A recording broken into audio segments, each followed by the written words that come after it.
HMI. Aku baru ingat ini. Aku baru ingat. Aduh.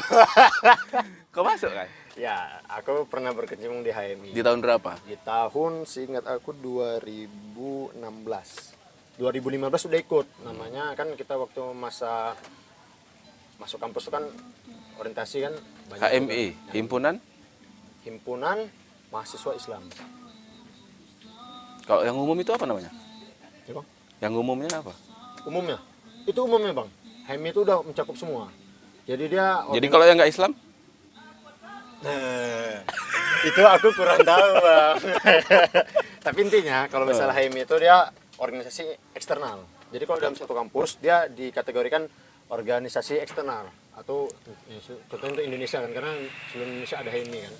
Kalau internal itu ya kayak contoh PEMA fakultas, pemerintahan mahasiswa fakultas, atau ada organisasi yang buatan memang dari masing-masing kampus itu ada. Oh, itu beda lagi ya. Nah, itu beda lagi. Cuman kalau HMI ini kan kayak Udah eksternal. nasional ya. Nah, udah nasional. Walaupun dia eksternal tapi dia nasional Iya, kan. nasional. Kau sebagai apa? Sebagai anggota.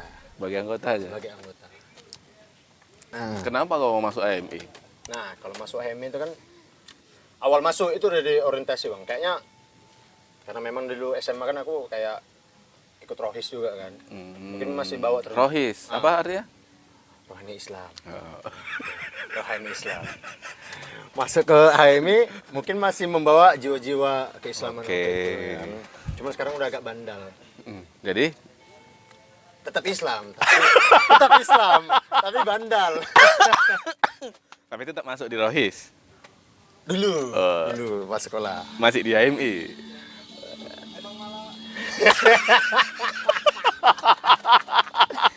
Aduh. Aduh, kita ganti. Dia ini guys termasuk dengar-dengar sih, makanya kita langsung tanya aja sekalian.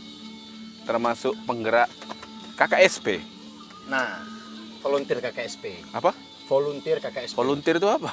Volunteer tuh dibilang relawan sih, Bang. Oh, relawan. Relawan. Oke, KKSP jelaskan dulu KKSP. Nah, untuk Biar teman-teman tahu Ya, KKSP ya. itu apa. Untuk kawan-kawan yang belum tahu, KKSP itu dia yayasan sebenarnya. Yayasan, Panjangannya? Kelompok Kerja Sosial Perkotaan. Itu dia mungkin fokusnya ke bagian informasi dan hak anak gitu, Bang. Nah, Apa? hak anak. Fokusnya gitu. Karena aku pun baru juga berkecimpung di situ kan. Diajak sama namanya Tiara. Nah, Tiara. Oh, dia ketuanya ya? Dibilang ketua pun sebenarnya dia bos aku untuk project ini, Bang. Nah, itu dibilang. Di tahun berapa? Di tahun 2019 kemarin. Jadi dia kemarin ngajukan pendanaan, aku lupa ke mana kemarin. Kan? KKSP ini yang baru? Udah lama, Bang. Nah, untuk yayasan sendiri udah sekitar 30 tahunan. Oh, cuma kau masuk baru sama si Tiara? Iya. Kemarin kan diajak untuk join sama aku kan ya. Karena memang fokusnya proyeknya alhamdulillah kena di Binjai. Binjai dan Medan. Jadi terbagilah. Ada tim yang ada di Medan dan ada tim yang di Binjai. Nah, dan si Tiara ini memang kena proyeknya memang di Binjai. Makanya yang kita tengok kan banyak juga proyek-proyek sama Tiara di Binjai kan. Untuk anak SMA, SMP gitu Pak. Cuman tergantung dari proyeknya. Kalau proyeknya ini kan mungkin karena kena proyek si Tiara, ini fokus ke bagian climate change. Tentang lingkungan. Nah, tentang lingkungan itulah kayak mana cara kita memahami tentang situasi lingkungan yang ada di dunia ini sekarang. Contohnya kayak hal kecil sampah gitu kan. Kayak mana sebenarnya tujuan itu kayak bukan orang supaya nggak buang sampah. Jadi kayak mana cara orang kayak bijak gitu loh misalnya. Bijak dalam menangani sampah atau plastik. Atau plastik kayak misalnya contoh gini. Kita ke belanja nih, gitu kan. Biasanya belanja itu dapat plastik dari tempat yang perbelanjaan ini kan. Nah, kayak mana cara ngatasinnya kita supaya bijak. Atau satu tempat aja kita bawa dari rumah, itu kita bawa sana. Dan jadi cuman satu aja kita pakai tempat. Jadi untuk mengurangi penggunaan plastik sebenarnya. Kayak mana kita bukan mengurangi sih, menggunakan bijak gitu. Kalian bersosialisasi kemana? Bersosialisasinya. Nah, kalau sekarang fokusnya kemarin ke anak sekolahan. Cakupan awal sekolah SMA, SMP. Jadi kalian terjun ke sekolah itu gitu? Ya, ada 5 sekolah di Binjai. Untuk sekolah yang lain mungkin belum dapat gitu kan, karena proyeknya cuma 5 sekolah. Akhirnya itu loh Bang, dibuat setelah 5 sekolah ini selesai, dibuat kayak proyeknya untuk semua. Jadi semua kalangan bisa masuk, siapapun itu.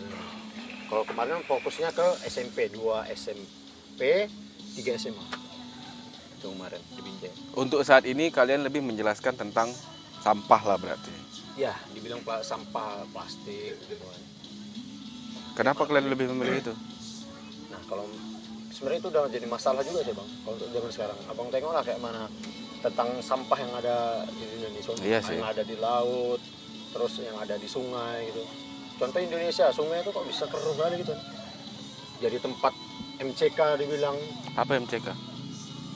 jebrot gitu loh bang. Nah, BAB lah dibilang jebrot lah, bahasa tandemnya itu lah. Untuk orang tandem tuh. Jebrot lah dibilang tuh. Nah, kan. Apa hubungannya? Ya. BAB sama sampah plastik? Sampah plastik bang, contohnya gini. Ah. Di sungai itu kalau sampah plastik berserakan, satu kuman.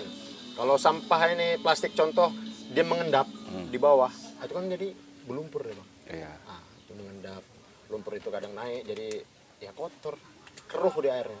Itu kan yang dipakai, contohnya kayak di Bonjol kan, ya untuk dipakai cuci, dipakai masak, ya itu kan, Pakai mandi ya kan? pakai mandi. Gitu. Apalagi kayak percuma aja sih kayak pemerintah buat kebijakan perbedaan tempat sampah gitu bang, organik, anorganik, apa semua. Jadi ide kalian apa? Poin dari kalian lebih untuk Ke mindset sih, mindset kayak mana orang, bukan kayak mana cara kita meminimalisir berarti. ya meminimalisir. Jadi kalau misalnya belanja suruh bawa plastik dari rumah gitu. Nah itu salah satu juga bang, plastik satu atau tempat belanja gitu. Memang agak ribet untuk merubah apa dibilang ya kebiasaan kita kan, agak ribet. Cuman kan itu salah satu untuk dibilang bukan dibilang mengurangi lah, menangani lah dibilang untuk masalah plastik ini. Karena plastik ini abang tahu terurainya lama, banyak jenis-jenisnya. Berapa lama? Wah itu kurang tahu sih bang, tapi seingat aku ada yang sampai 1 juta. 1 juta tahun. Nah, 1 juta. Bahkan yang ada di laut itu ikan paus, ikan-ikan tuh udah makan sampah plastik. Dan ikan yang kita makan itu juga ada juga, aku lupa di mana penelitiannya dia bilang itu ada partikel-partikel plastik yang ada dalam ikan dan itu yang kita makan. Lebih jahat sampah kan, berarti plastik ini kan kantong plastik Kantong gitu plastik. kan. Lebih jahat kantong plastik apa styrofoam? Aku lupa bang. Itu katanya bang, aku lupa. Aku lupa. Itu katanya anjing. Styrofoam itu lebih tidak bisa diuraikan. Seingat aku gitu bang. Yang tempat bungkus nasi itu. Untuk styrofoam ya. Tapi sekarang udah ada penelitian bang. Apa tuh? Kayak contohnya mahasiswa kayak buat kayak penelitian jurnal tentang kayak mana pengganti styrofoam makanan. Jadi styrofoam itu bisa kita makan langsung. Ya itu ada. Nah, itu ada. Itu maksudnya dia ide terbaru ya ide kan. terbaru itu salah satu juga penemuan kan. Sama plastik pun sekarang udah ada juga. Plastik, ya. Yang bisa terurai dari apa? Daun pisang atau apa lupa kok. Tapi ada juga nih bang, aku kemarin baca juga kemarin kan. Plastik ini memang bentuknya plastik, tapi sebenarnya bahannya itu dari rumput laut. Ya ada itu ada. Nah, itu kan banyak itu dari ide-ide orang kan. Cuman kan Akhirnya karena kurangnya dukungan mungkin. Jadi nggak jalan. Padahal kan itu kan udah diinin sama pemerintah, apa tuh? Setiap belanja kita harus bayar 200 perak. Itu nggak disadari orang berarti ya? Banyak orang nggak sadar itu bang. Cuman kan sebenarnya bukan ngarah kayak peraturan bang. Kita kan kayak lebih manusiawi aja sih itu. Ini kalau kita pakai plastik, banyak plastik numpuk, terus plastik ini mau diapain gitu bang. Bahkan untuk pembuangan yang ada di Indonesia di Bogor kan, itu udah numpuk semua. Udah jadi masalah. Kantong plastik sama botol minuman? Maksudnya? Lebih susah mana tuh? Oh, lebih susah plastik bang. Iya ya. Lebih susah plastik. Karena kalau botol minuman itu masih bisa didaur ulang kan? Ya masih bisa dulu. Iya kan? Lagian pun dia karena bentuknya materialnya mudah apa dibilang ya, lebih cepat terurai daripada plastik. Jadi kalau misalnya yang minuman kemasan sekarang yang dari plastik itu kan ada. Nah tuh banyak bang, banyak di mana-mana. Itu gimana itu? Nah, itu gimana pun bang, kayak mana bilangnya? Ya orang cari makan ya. Orang cari makan. Susah juga kita ya. Susah juga. Lagipun itu udah ada peraturan juga dari pemerintah kan. Tapi nggak sinkron aja sih. tujuannya untuk mengurangi sampah plastik, tapi untuk usaha yang bahannya dari plastik. Ada nggak poin sosialisasi kalian untuk orang yang seperti itu? Gimana bang? Ada ide lain nggak? Belum ada sampai saat ini. Mengganti kemasan minuman itu gitu maksudnya. Ada sebenarnya, ada. Apa itu? Pasti ada. Kalau dibilang contohnya, ya itu kayak tadi bang, contoh-contoh kayak penemuan rumput laut. Mungkin ada juga yang dibotolkan gitu kan. Kita nggak tahu juga, mungkin Enggak, kemasan yang ini loh, ya. Ini ku sensor nanti ya. Kayak es nggak beres, yang plastik itu kan yang model kayak gini itu.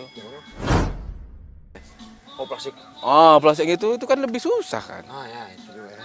Itu maksudku, kalau botol minuman kan sekarang udah bisa didaur ulang. Kalau yang seperti itu kan agak susah. Belum ada ya ke situ ya. Belum ada bang, belum ada kosong ini masih. Makanya sekarang untuk nangannya pakai Tupperware gitu. Bang.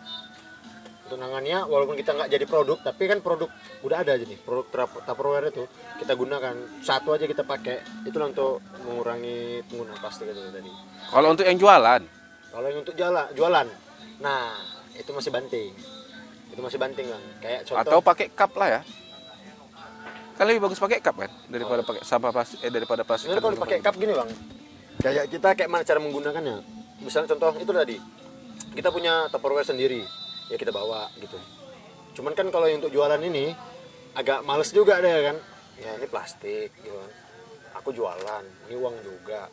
Kan ribet aja kalau orang bawa, mari pasang buat. Yes, ya.